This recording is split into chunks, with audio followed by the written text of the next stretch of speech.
Let's get started. First, thank you for joining us. I hope everyone is having a great start to their morning. Today, we are going to be talking about Sage hosting in our webinar entitled, Not All Clouds Are the Same, and key questions to ask before you move Sage to the cloud. We can go to the next chart there, Drew. I am Justin Van Druff. I'm the Director of Sales here at CompuData, and I'm joined by Drew Rosado, our lead client VCIO, and one of our resident experts on all things cloud related. Drew helps our clients with strategic IT planning to ensure that their business technologies are meeting their current and future IT needs. Drew is also one of the few actually certified CMMC consultants in the US as well, which will be relevant when we talk about the security portion of this presentation. At a high level, CompuData has been providing technology solutions in manufacturing and other industries for over 50 years. 30 of which we have been an award-winning Sage partner, right? The four pillars, as I like to call them, that we focus on is ERP software, cloud hosting, IT security, and managed IT. And really what makes us unique is our deep technical knowledge and experience that allows us to tie these four pillars together. In today's world, you can't talk about cloud hosting, a critical application like Sage, without also talking about how to make sure all of that data is secure. And we take that holistic approach across all of the different technologies. If you want to advance there, Drew, that'd be great. So like Veracus, CompuData is a Sage Diamond partner, and we're a preferred vendor. And as I previously mentioned, we've been a Sage partner for over 30 years. We continue to support various lines of Sage products, but our largest client base is on Sage 100 and the Intact platform. We were one of the first providers to offer a cloud hosting option for Sage, going back over probably about 10 years ago. And today we support thousands of users on the Sage platforms with our team of certified Sage consultants and developers. We've included a few of the awards that we've won recently on this slide, but the one thing that's not called out here, and I want to make sure that it's explicitly stated, is that we are a Microsoft Gold Technology Partner as well.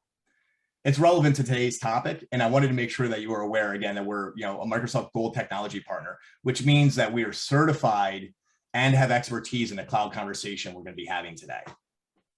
You go to the next slide there, Drew. So introductions aside, an overview's done. The agenda we put together for today's topic, Not All Clouds Are the Same, really consists of several parts. And depending on your organization's requirements, there are key questions you should ask your cloud hosting provider to ensure that your Sage application and other systems are in a cloud environment that meets your needs. First, we're going to learn about the different ways cloud hosting can be deployed.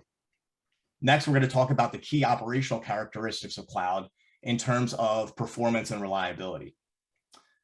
Then we're going to discuss the security opportunities and risks you need to look out for with different cloud providers. And lastly, we'll talk about the best times to look at moving your Sage instance to the cloud. We can go to the next slide, Drew. So Drew, the first thing that we hear from our clients, and many of them are non-technical, right? But the first question we get are around the different types of clouds, and they always ask which one is right for them. Would you touch on the different, what I'll call the different flavors of cloud options for people listening?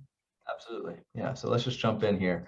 And everyone, I thank you all for joining us today, right? As Justin said, we're super excited to kind of give this presentation as a whole and just give some information, right? This is really an educational session for you all to just make you kind of get you up to speed as to what you're looking at when you're looking at cloud, because cloud is such a big term.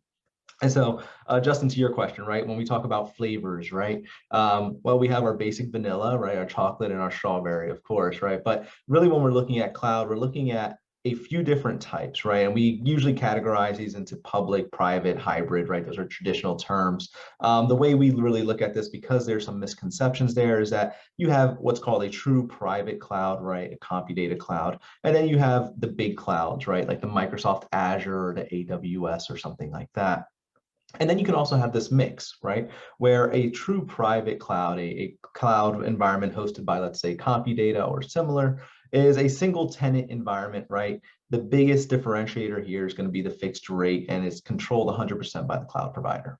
Okay, where an Azure type deployment, right? And Azure is probably the big one that everyone's hearing about, right? With Microsoft kind of being one of the leaders in this game, is that it's scalable, right? It's placed in a public domain and it's managed still by a cloud provider, but it's not housed in a single edifice, right? It's not one big building that's holding all of this.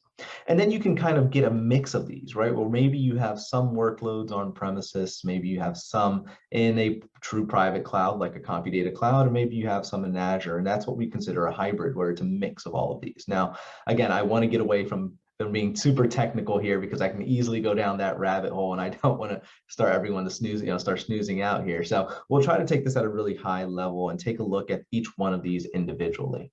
Okay, so looking at a private cloud, what are some of the things you can expect? Well, absolutely a fixed fee, right? This is a true fixed operating expense. You're usually going to get quoted a single fee, and that fee is what it's going to be every month, right? Regardless of how often you're in the environment or how little you're in the environment, which does give you that predictable spend, which is really nice for budgeting purposes, right?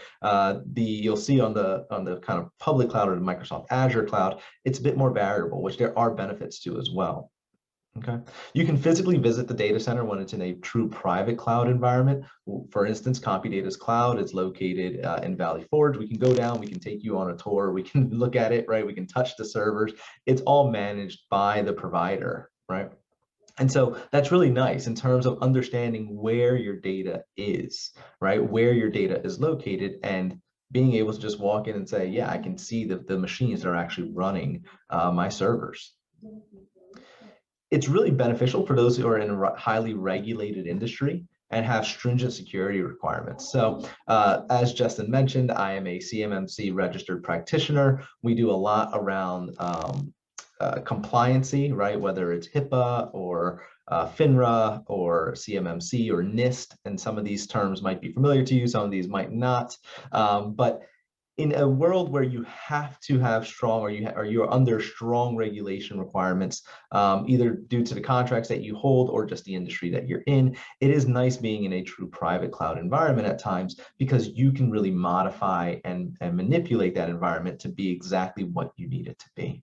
And so those are some of the benefits you're going to get from a private cloud environment. So just keep that in mind as we go through the session and you start thinking, well, would this be more of a fit as opposed to this, or one way or another? Let's take a look at the public cloud. And again, we call this public cloud. The name is a little bit misleading, right? But you can utilize things like your Microsoft 365 licenses. Now, public cloud being something like a Microsoft Azure, as Justin mentioned, we are a Microsoft Gold partner. We highly recommend the Azure backend infrastructure. The overall infrastructure is the same, right? The way you would build out everything, but there's some different benefits here, right? One is that you're absolutely going to use the Microsoft 365 platform. If you're already using Office 365, Microsoft 365 for email, for your apps, right? Those are going to integrate very nicely into this environment. You can maximize your spend, right? Because this usually gives you a much more scalable environment. It's much more flexible in terms of its billing because it's all metered, right? So it's all based on consumption. If you are having a really busy month, it scales up, right? If you're having a slower month, it scales down. At the end of the year, it might balance out to being about the same as a true private cloud, or it might end up being a little bit higher, a little bit lower. Again, it's that flexible spend there. But it really causes you to understand that there isn't a physical environment that you're going to be able to visit, right? We're not going to be able to go visit something like Microsoft Azure's data centers, right? And do a tour and walk around and see where everything is. What it does do is that it gives you, Microsoft has a number of different environments or different data centers that this information can be spread across, so that in the event of a disaster, you can easily be spun up in one location or another. So there is that benefit as well, as opposed to most private data centers usually only having one or two other locations. Okay. And then of course the private or the hybrid environment being kind of a mix of all of those. That was a great overview, Drew. I appreciate that, on how each cloud deployment is different, and really the differences between private versus public cloud. We get those questions all the time.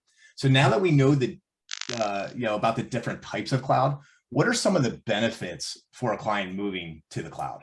Yeah, absolutely. Tons, right? There are tons of benefits when we start looking at what does it mean when you move to the cloud, right? Especially because it's all over the place, right? There isn't a time, if anyone here is a sports fan or football fan, a hockey fan, if you're watching the commercials, you're hearing something about cloud, right? Whether it's Azure, AWS, Google, IBM even, right, who's in this space.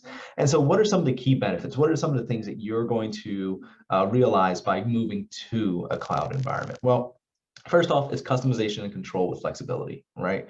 You can meet regulations and support Sage customizations very easily because this is an environment that typically doesn't have any restrictions on it, right? It's just what would be a traditional environment that you typically see or you feel when you have your workloads local in your own office, but it gives you the flexibility because you don't have to worry about the hardware, right? You don't have to worry about those hardware spends and running out of space on the physical hardware because these are all virtual machines and you can easily turn the dial and scale up and scale down. It does give you the virtual workspace, and we know after 2020 and through 2021 that the virtual workspace has become a pivotal part of our businesses in most cases. Right now, I know some of you might be distributors and manufacturers, and maybe you've never stopped going into the office, but perhaps some of you have adopted a hybrid work environment or have had to shift into kind of this hybrid work environment just because of childcare constraints, right, with schools and things like that. Having a virtual workspace where you can access your applications, right, your key application anywhere, anytime, from any device is huge, right? It kind of opens the door to where you can work, when you can work, and how you can work, which is really, again, has been a huge benefit. And we've seen a lot of our clients benefiting from that flexibility as well. You can reduce your overall workloads, right? So IT staff and time, and so if you have an internal IT staff, the amount of time that they spend troubleshooting and supporting servers and hardware on an on-premises environment can be immense, right? I came from the world where I was doing IT operations, and I know the challenges that come with trying to manage hardware and being tied to the constraints of, is the internet up today? Are we having a power outage today? Are we running out of hardware space, right? Whether it's memory or disks.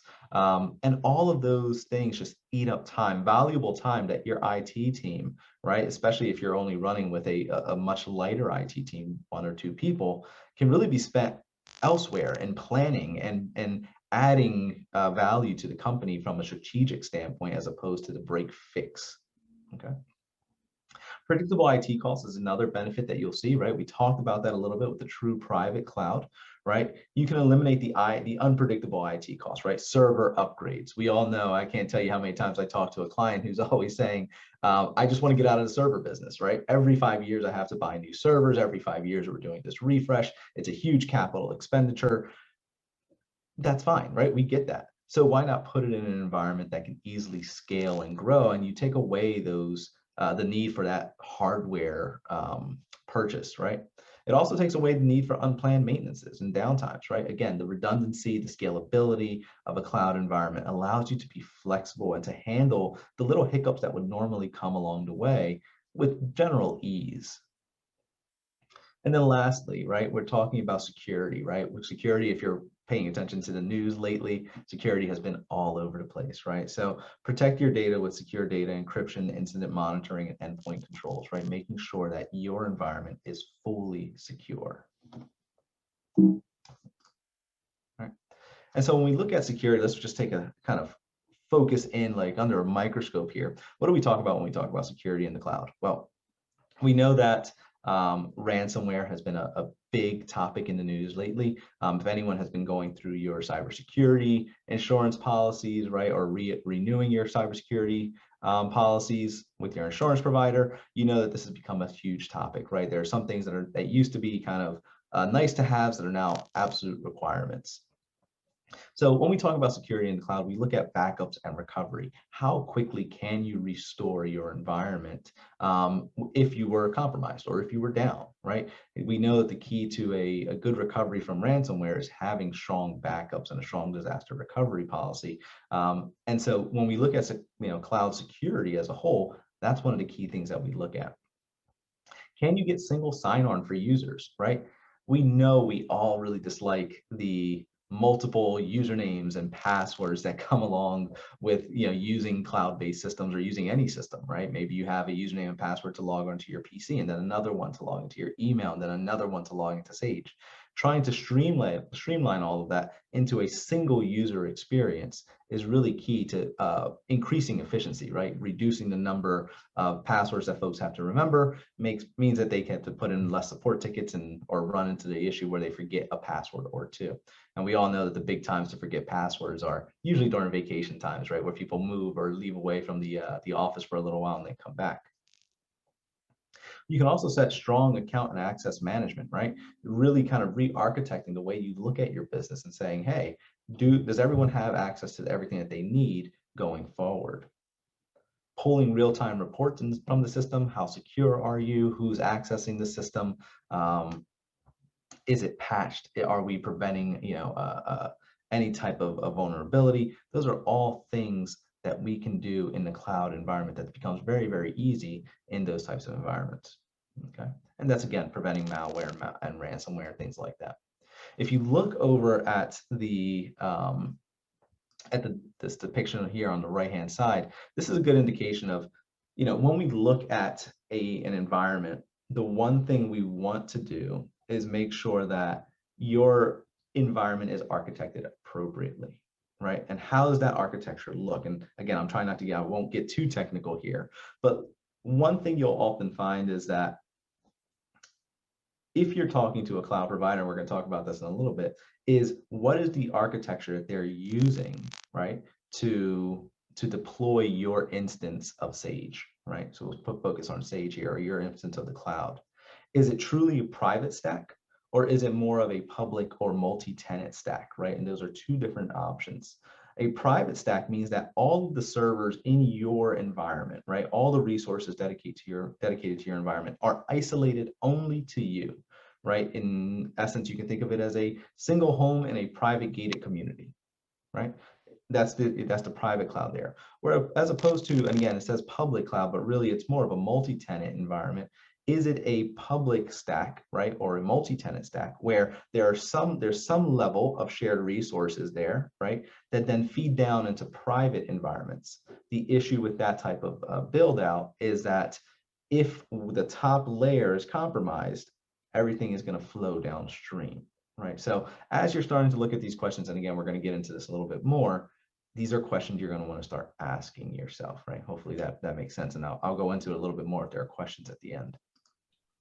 No, that is such an important topic, right? I mean, the security and kind of understanding the architecture of the cloud and what it means. I said it at the top of the webinar, right? Security is paramount to a cloud strategy. So we've covered, the different types of cloud deployments as well as their benefits, and let's kind of shift gears here. And you've kind of already teed up the next topic. So let's assume that we've answered some of the base questions that are often a hurdle for someone getting started in their cloud journey. And let's assume that we've got everyone really excited to start exploring their cloud strategy, right? What are the key questions that a client would need to ask as they evaluate cloud providers? Absolutely, right. And there's a lot of questions here when you're looking at cloud providers that we should be considering going forward, right? So what do you look for when you're evaluating? Well, first and foremost, we all know that we're here because all of you use Sage, right? Sage 100 or some Sage product, right? It's what is the provider's experience with Sage, particularly or any ERP application, right? Do they have that experience? Do they understand what that means for your company, for your business, for your day-to-day operational needs? That's going to be a key component to their ability to support you going forward, right? Cloud options to suit your needs, right? So when you're looking at this, what cloud options are they offering you? Are they offering you, again, that truly private stack, or are they offering you more of a multi-tenancy, right? And what do they have different options? Do they have a truly private environment, or do they have an environment that's backed by one of the big providers, someone like Microsoft or Google or AWS? What is the response, the responsive support model, right? Are they proactively monitoring? How often are they giving you updates on your environment? Are they providing you quarterly business reviews on just the status of your environment, right? Hey, we see that this could be potentially become a problem. We should probably get ahead of this, right? So you're going to want to look at not only the support and the reporting that they're going to give you, but also what is the SLA? If you have an issue today or tomorrow or anytime next in the near future, how fast are they responsible to be getting back to you, right? Is it a 4-hour SLA? Is it a half-hour SLA? These are things that we're really going to want to look at.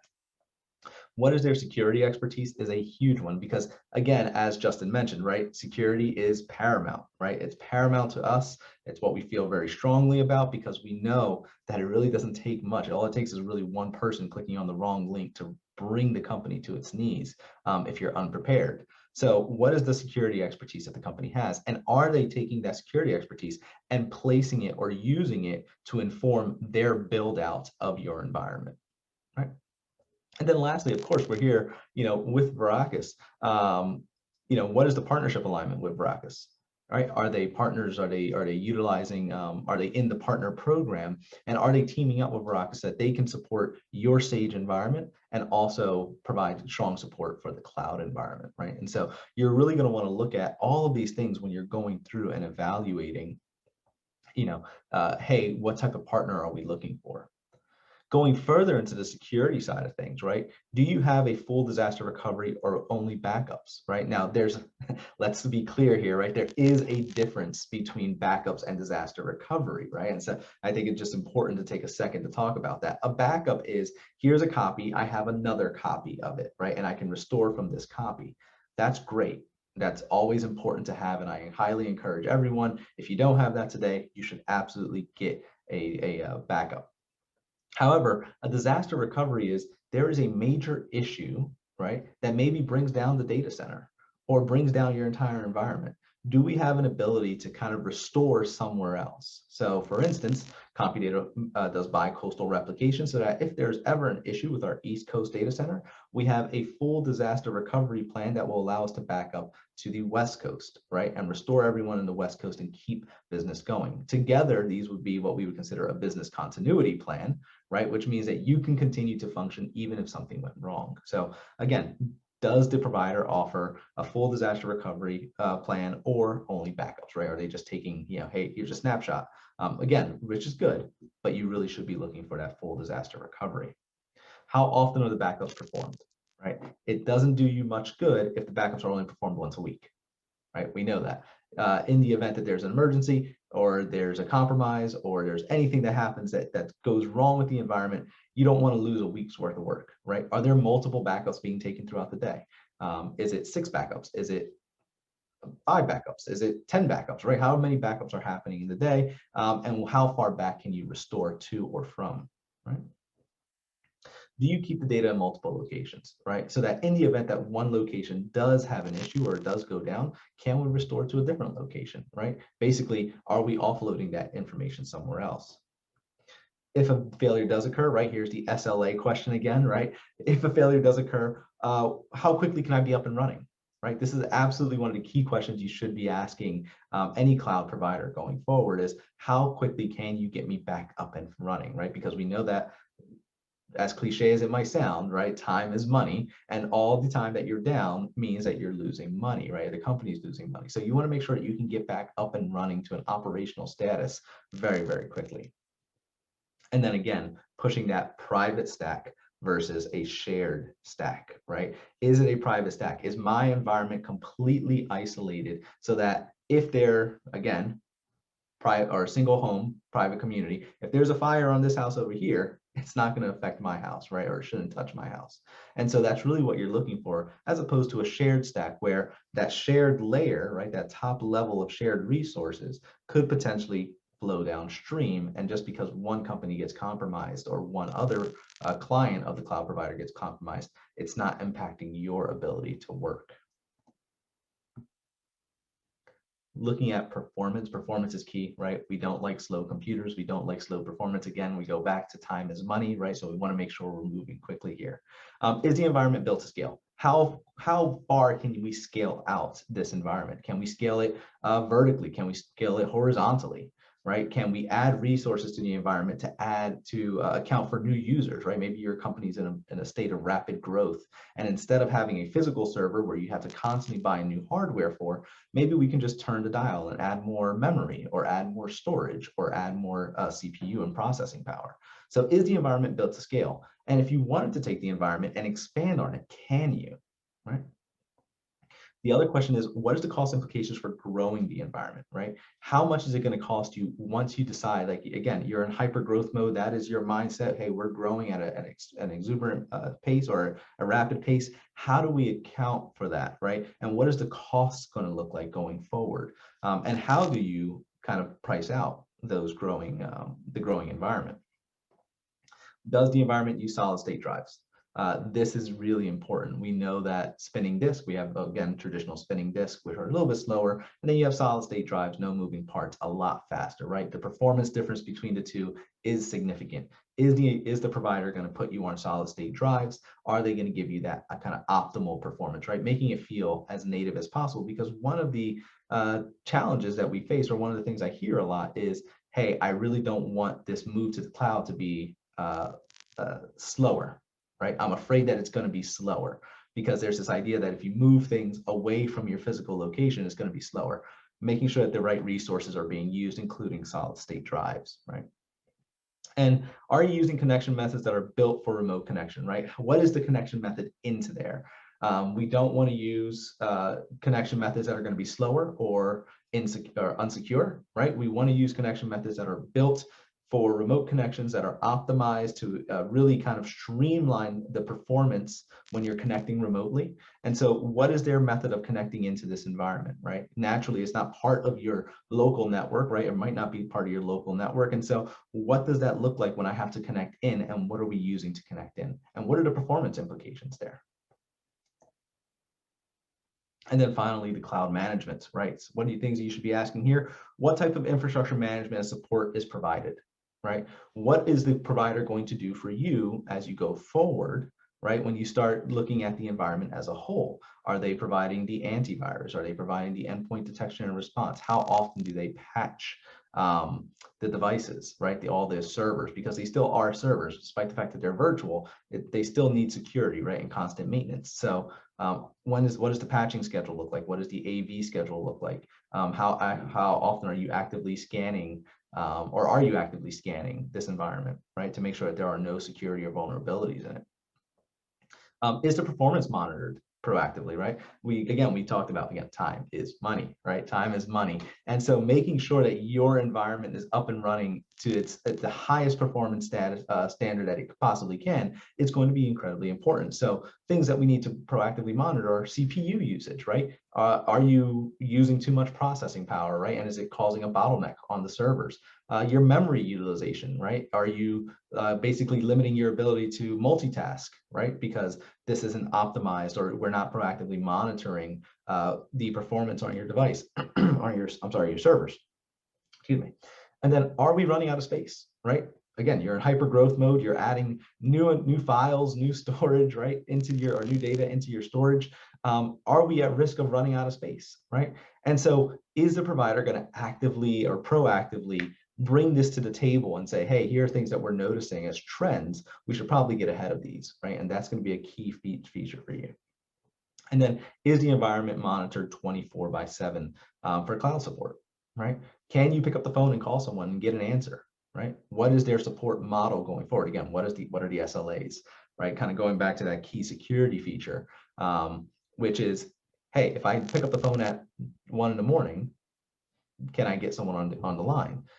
If something happens to the environment at 1 or 2 o'clock or 3 o'clock in the morning, is someone going to be there to help remediate that issue?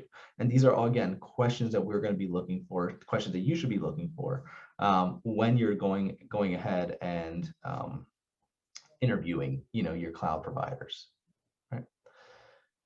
And then lastly, what type of expertise with Sage or ERPs do you have?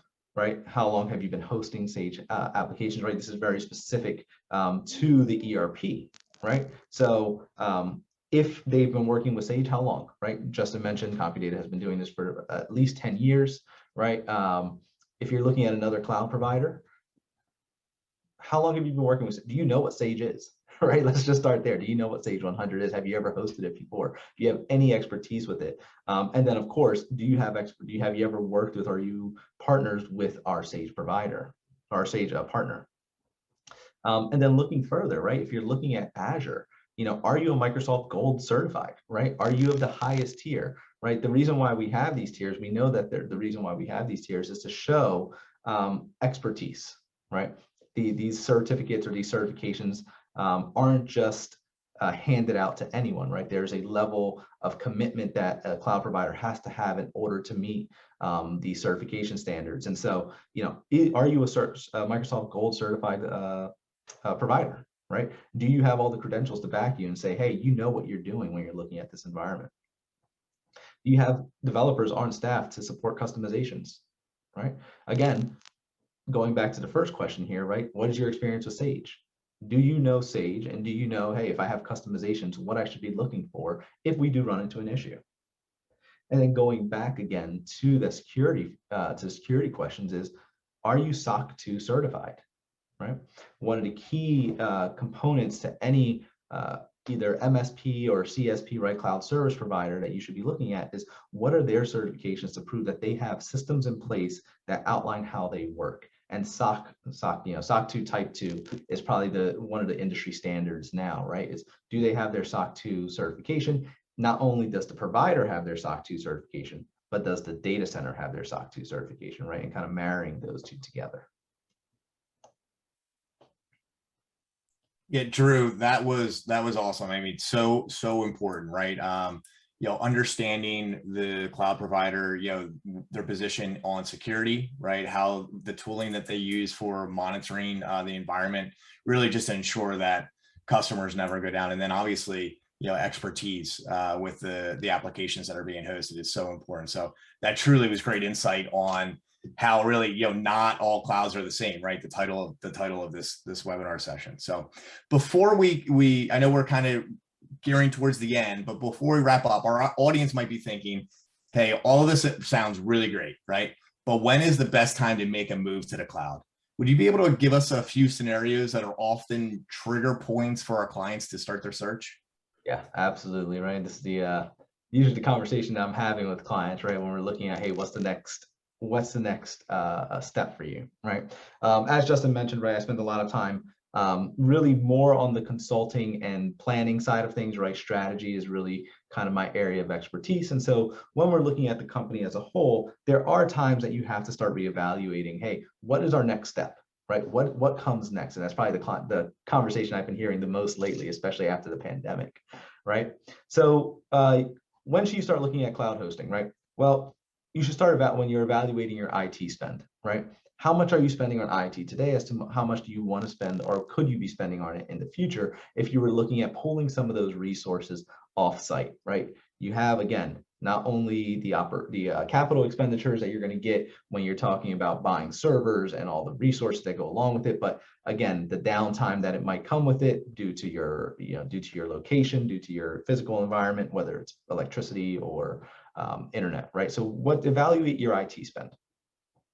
Do you have a need, again, right, kind of going back to earlier point, do you have a need for remote connectivity? Have you adopted a new form of work, right? Have you adopted this hybrid workforce? Have you decided to go completely work from home, right? And is it causing a bottleneck in your performance or your ability to perform your daily activities because you can't very easily get into the application because it's hosted at your physical location, right? So is there a need for remote connectivity? Going back to the servers, right? And again, looking at those spends, are your servers aged, right? Have they aged out? Are they end of life? Are they no longer under support? And in those situations, you really want to start evaluating, hey, do I want to spend make the capital expense on a new server, right? On a new physical machine, or maybe new physical machines, right? You might have multiple, or is now the time to start looking at cloud, right? And the way I've heard it once and I thought it was brilliant. I always say, most things are moving towards the cloud anyway, right? In some way, shape, or form, it's become so cost effective that most folks are moving that way. Most companies will move that way. It's either cloud now, cloud next, or cloud never, right? If there's a reason why you're never going to go to the cloud, right, it has to be a strong reason as to why you're never going there. And the question is it cloud next? Is it cloud now because now is the time to do it, or is it cloud next, right? Maybe it's the next iteration, right? In addition to your server upgrades, right, is your Sage upgrade coming up? And typically we see these kind of coinciding, right, together, right? Maybe you're looking to do a Sage upgrade, but your servers are older as well. And so in order to get your Sage upgrade or to move to the next version of Sage, you actually have to upgrade the servers, right? And if you're at that juncture, that's a great time to start evaluating, hey, is a cloud solution a better fit for me, okay? Are you adding a new third-party application that requires more resources, right? That's absolutely a great time, right? Especially if all of these items, right, are happening at the same time. And then you're also running outdated operating systems, right? Anything such as 2008 or earlier. If you're running a server, well, Windows Server 2008, it is no longer under support by Microsoft. It is a vulnerability, right? So it's something that you should be thinking about. Hey, what is our next step from here to make sure that we are able to function going forward, right? We still have the scalability. We're not kind of tying our own hands here at the front of this. I'll stop there for you, Justin. Perfect. Thanks, Drew. We're going to jump into an answer and question session now, but I just wanted to remind everyone that we are going to send out this slide deck along with the recording of this training. And if you have interest in reading further on some concepts that we talked about today, we've included some of these key resources that you should review. So they haven't had a lot of questions, only one actually out there in the ether. So get your questions in. I don't know if it's the morning coffee hasn't kicked in yet, but I know this is an important topic and something that is being discussed daily, across the U.S. with Rackus customers. So get those questions in. If you're shy and you don't want to ask them on the webinar, that's fine. Again, just get with your Rackus account manager, and they can kind of sync everybody up, and we make sure that we get your questions answered. But Drew, the one question that we do have was, I think goes back to what you were talking about from a security perspective. And I think it was really around if I could summarize, around the tools that they should be looking for. So to summarize it, what are the most important things that they need to ask, to protect their environment, or, hey, cloud provider, are you doing this? Are you doing that? Can you give a little bit of insight on, what they should be doing? Yeah, absolutely. So of course, we'll start at the backups, right? So the first question from a security standpoint is, what backups do I have, right? How often is my environment being backed up, and what's the disaster recovery plan that you have in place, right? So that is top level, right? Let's start there and kind of work our way down. So that should be the question you're asking first and foremost, right? Hey, how many backups do I have in a day? How long are those backups retained? If you need to change how long those backups are being retained for, can we do that, right? Those are questions. From a true security standpoint, is how often are my devices patched, and when are they patched? And so when I say patched, what I mean is, if you're running on a Windows Server operating system, right, and this is any Windows Server, or even running on Windows PCs, right, once a month, Windows deploys, or Microsoft deploys, a new set of patches, and those patches are there to fix bugs and to add some layer of security, right, for any vulnerabilities that have been identified. It is incredibly important that your environment is actively patched, right? Because you never want to run into a situation where an issue could have been avoided if it was patched, right? So how often is my servers being patched, and on what cadence? Is it they're being patched once a month, right? And we do it every 30 days. When are those patches applied? And then can I get a report of which devices are patched, right, and which devices are vulnerable, right? That's going to be a huge piece there. And then from there, it's what are we doing for malware, right? Malware, ransomware, right? Malware just being malicious software. So viruses, Trojans, so on and so forth, right? All the dangerous things that we hear out there in the world. What are you doing today for malware protection? Is it traditional antivirus? Or are you using next generation antivirus or endpoint detection and response, right? Traditional antivirus is still good and is still often used. The way it works is that it takes a list of known bad software and it keeps a list of it, right? And it's constantly scanning anything that you bring down onto that environment to make sure that those things aren't there, okay? But if you really want to take it a step further, that is good, but we know that the state of cybersecurity is constantly changing and evolving and modifying.